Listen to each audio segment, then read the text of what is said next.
1984 की। ये कहानी है उस दिन की जब former prime minister Shrimati Indira Gandhi को उन्हीं के घर में उन्हीं के दो बॉडीगार्ड्स ने 33 गोलियां मारकर छलनी कर दिया। आज 3D एनिमेशन की मदद से डिटेल में समझाऊंगा कि उस दिन सुबह से लेके प्राण त्यागने तक क्या क्या हुआ। लेकिन सबसे पहले आप इस कहानी की इंपोर्टेंट लोकेशंस पे ध्यान दो। ये श्रीमती इंदिरा गांधी का रेसिडेंस था जिसे एक सफदरजंग रोड बोला जाता था, और ये उनका ऑफिस था जिसे एक अकबर रोड बोला जाता था। दोनों बॉडीगार्ड्स ने इनके ऊपर अटैक इस गेट पर किया था, और ये वो रास्ता है जो पीएम के ऑफिस को पीएम रेसिडेंस से जोड़ता है। इस अटैक की लोकेशन से 4.4 किलोमीटर दूर है ये एम्स हॉस्पिटल, जहां गोलियां लगने के बाद फॉर्मर पीएम को ले जाया गया था। आज दिन है 31 अक्टूबर 1984 का, और प्रधानमंत्री निवास में आज सुबह की शुरुआत किसी और दिन की तरह ही हुई है। फर्क सिर्फ इतना सा है कि आज एक बहुत बड़े पेड़ को गिराने की साजिश है जो कई महीनों से चल रही थी। इस साजिश को अंजाम देने वाले भी कोई और नहीं, देश की पहली महिला प्रधानमंत्री इंदिरा गांधी के फेवरेट बॉडीगार्ड्स में से ही हैं। एक तो ये बेअंत सिंह, जो कि पिछले 10 सालों से पीएम के स्पेशल सिक्योरिटी गार्ड्स में से एक था, और ये फेवरेट भी था, इसलिए पिछले 10 सालों में पीएम के साथ कई विदेशी दौरों पर as a personal security guard गया था। और दूसरा, ये 22 साल का सतवंत सिंह, जो कि पीएम सिक्योरिटी में अभी पिछले 5 महीनों से ही था।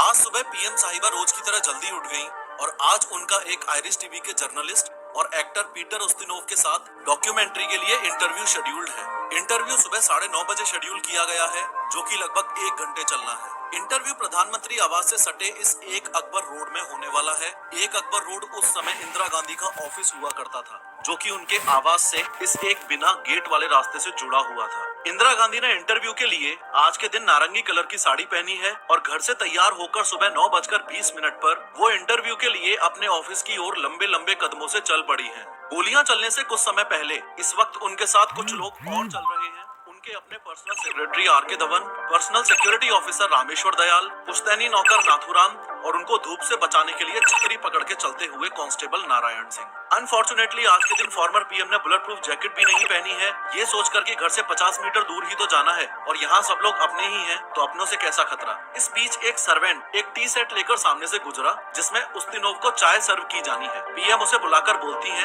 ये टी सेट अच्छा नहीं लग रहा, कोई दूसरा लेके आओ। इतना बोलकर अपने ऑफिशियल्स के साथ लंबे लंबे कदमों के साथ तेजी से ऑफिस की ओर जाने लगती है। 31 अक्टूबर के दिन गोली चलाने वाले दोनों में से एक बॉडीगार्ड ने, यानी सतवंत सिंह ने, बहाना किया कि उनका पेट खराब है, इसलिए उसे शौचालय के नजदीक तैनात किया जाए। इस तरह बेअंत और सतवंत एक साथ इसी गेट पर प्लानिंग के तहत तैनात हैं। ये गेट जो कि पीएम ऑफिस और रेसिडेंस को जोड़ता है। जैसे जैसे इंदिरा गांधी ऑफिस की ओर तेजी से बढ़ रही हैं, वैसे ही पहला बॉडीगार्ड सब इंस्पेक्टर बेअंत सिंह उनकी ओर बढ़ने लगा। इंदिरा गांधी और बेअंत सिंह की आंखें मिली तो इंदिरा गांधी बेअंत को देख के मुस्कुराई और नमस्ते के लिए हाथ जोड़ने की पोजीशन में आई। ऐसा इसलिए क्योंकि इंदिरा गांधी बेअंत को 10 सालों से जानती थी, और रोज जब भी बेअंत सिंह इंदिरा गांधी को देखता तो नमस्ते करता था। इसलिए आज भी इंदिरा गांधी ने उसको अपने ओर बढ़ता देखकर सोचा कि नमस्ते बोलेगा, इसलिए इंदिरा गांधी ने पहले ही हाथ जोड़ लिए। लेकिन आज बेअंत सिंह का मिजाज बागियों वाला है। आज उसका मकसद कुछ अलग ही है। एकाएक बेअंत ने लगभग 9:25 पर अपनी .38 कैलिबर सर्विस रिवॉल्वर निकाली और तान दी इंदिरा गांधी पर। जब तक कोई कुछ समझ पाता, उससे पहले ही फायर के 3 राउंड बेअंत की रिवॉल्वर से निकल चुके हैं, और ये तीनों गोलियां इंदिरा गांधी की चेस्ट और एब्डोमिनल एरिया में लगी हैं, और यहीं से एक बड़े पेड़ के गिरने की दास्तान शुरू हो चुकी है। 3 गोलियां लगते ही इंदिरा गांधी जमीन पर गिर गई और जोर से बोली, ये क्या कर रहे हो। बेअंत 1 सेकंड के लिए रुका और सतवंत को देखकर जोर से चिल्लाया, गोली चला। सतवंत, जो अभी तक बेअंत के पास भूत बना खड़ा था, वो अपनी कार्बाइन बंदूक को इंदिरा गांधी की ओर घुमाकर 30 गोलियां बर्स्ट फायर कर देता है। इंदिरा गांधी को बचाने के लिए जैसे ही उनके personal security officer Rameshwar Dayal आगे बढ़े, तो उनके पांव में सतवंत के द्वारा चलाई गई गोलियां लगी और वो वहीं पर गिर गए। एक अकबर रोड यानी कि पीएम ऑफिस से एक पुलिस ऑफिसर दिनेश कुमार भट्ट ये देखने के लिए बाहर आए कि ये गोलियां कहां चली हैं। उसी समय बेअंत और सतवंत सिंह ने अपने वेपन्स फेंककर सरेंडर करने के लिए हाथ खड़े कर दिए और कहने लगे कि हमको जो करना था वो हमने कर दिया, अब तुम्हें जो करना है कर लो। और उन्होंने इंदिरा गांधी से ऑपरेशन ब्लू स्टार का बदला ले लिया। ऑपरेशन ब्लू स्टार में इंदिरा गांधी ने सिखों के पवित्र स्थल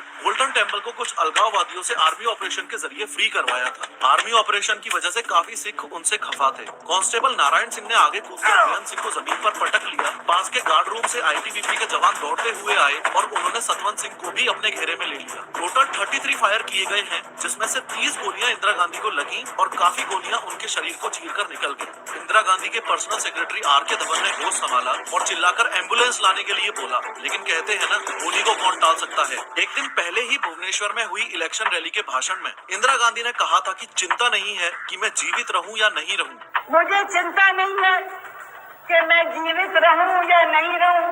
मेरी लंबी उम्र रही है। मुझे गौरव इस बात का है कि मेरा सारा जीवन सेवा में गुजरा। मेरी लंबी उम्र रही है और मैं ये इस पर मुझे अगर गौरव किसी चीज पर है तो इस पे है कि सारा जीवन मेरा सेवा में गया। जब तक मुझ में सांस है तब तक सेवा में ही जाए। जब मेरी जान जाएगी और जब तक मुझ में सांस है तब तक सेवा ही में जाए। और जब मेरी जान जाएगी तो मैं कह सकती हूँ कि एक एक खून का कतरा भारत को जीवित करेगा। तो मैं कह सकती हूँ कि एक एक खून का कतरा जितना मेरा है वो एक एक खून एक भारत को जीवित करेगा।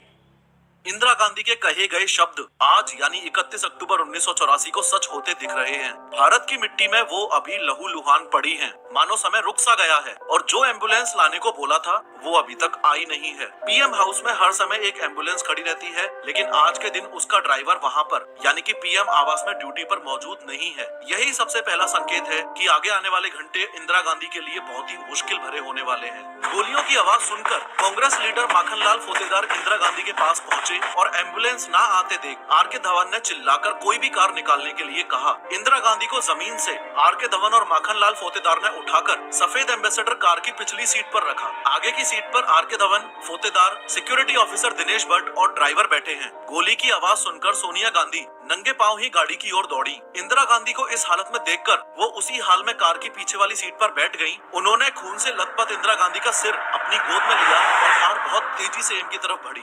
9:31 पर एम्बेसडर कार एम्स के इमरजेंसी वार्ड के गेट पर पहुंच गई। इमरजेंसी वार्ड का गेट खोलने में और गाड़ी से इंदिरा गांधी को उतारने में ही 3 मिनट का टाइम लग गया है और इस समय गुजरने वाली हर एक सेकंड बहुत ही ज्यादा इम्पोर्टेंट है। अनफॉर्चुनेटली आज एम्स के इमरजेंसी वार्ड में एक स्ट्रेचर तक मौजूद नहीं है। किसी तरह एक पहिए वाली स्ट्रेचर का इंतजाम किया गया। जब इंदिरा गांधी को कार से उतारा गया तो उनको इस हालत में देखकर वहां तैनात डॉक्टर्स घबरा गए और जल्दी से अपने सीनियर डॉक्टर्स को इन्फॉर्म किया। वैसे सीनियर डॉक्टर्स को अभी तक इस बात का ध्यान नहीं था कि इंदिरा गांधी को इस तरह से गोलियां मारी गई हैं। जब सीनियर डॉक्टर्स इमरजेंसी वार्ड में दौड़कर आए तो उनको तो ऐसा लगा कि शायद हॉस्पिटल में किसी तरह का इंस्पेक्शन होगा। सीनियर डॉक्टर्स ने जब वहां खड़े जूनियर स्टाफ से पूछा कि पीएम साहिबा कहाँ हैं, तो एक जूनियर स्टाफ ने कांपते हाथों से स्ट्रेचर पर कपड़े से ढकी हुई लहूलुहान बॉडी की ओर इशारा किया। डॉक्टर्स ने जब पीएम को इस हालत में देखा तो वो भी घबरा गए। सीनियर डॉक्टर्स को इलेक्ट्रोकार्डियोग्राम में इंदिरा गांधी के हार्ट की मामूली गतिविधि दिखाई दे रही है। इसका मतलब है कि वो क्लिनिकली अलाइव हैं,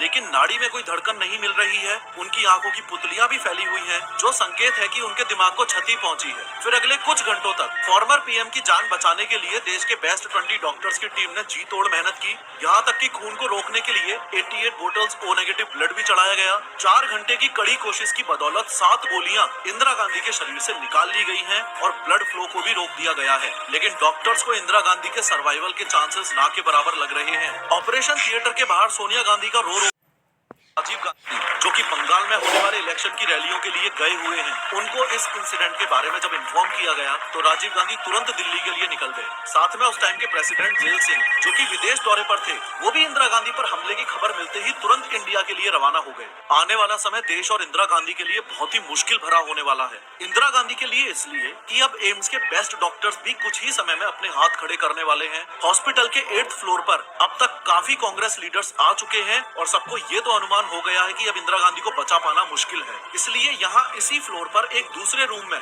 देश पर आने वाले मुसीबत पर मंथन चल रहा है। मुसीबत ये कि देश के सर्वोच्च लीडर्स यानी कि पीएम और प्रेसिडेंट दोनों में से एक तो अपनी जिंदगी की जंग लड़ रही है और दूसरा यानी कि मिस्टर प्रेसिडेंट उस समय देश में नहीं है। एक चिंता का विषय ये भी बना हुआ है कि इंदिरा गांधी की असैसिनेशन की खबर अगर बाहर फैलती है तो कम्युनल राइट्स हो जाएंगे। इसलिए अभी एम्स के स्टाफ को सख्त इंस्ट्रक्शंस दिए गए हैं कि इंदिरा गांधी की कोई भी इंफॉर्मेशन लीक नहीं होनी चाहिए। अंदर हॉस्पिटल में धीरे धीरे कुछ बचे हुए ऑर्गन्स भी एक एक करके मरने लग गए हैं। अब ये मशीन्स भी बेअसर मालूम पड़ रही हैं और फाइनली एक ऐसा टाइम आया जब इंदिरा गांधी शून्य में विलीन हो गई। राजीव गांधी के एम्स पहुंचने पर डॉक्टर्स ने उनको इंडिया की आयरन लेडी की स्वर्गवास की खबर दी। लगभग दोपहर 1:45 पर देश में कुछ न्यूज एजेंसीज ने न्यूज ब्रेक कर दी कि प्राइम मिनिस्टर इंदिरा गांधी की हत्या हो चुकी है। इंदिरा गांधी के मरने की खबर से जब लोगों को पता चला कि सिख सिक्योरिटी गार्ड्स ने उनको मारा है तो लोगों में आक्रोश की लहर दौड़ गई और जिस बात का डर था वही हुआ। लोगों ने दिल्ली में रहने वाले सिखों के नरसंहार का ऐसा दौर चालू कर दिया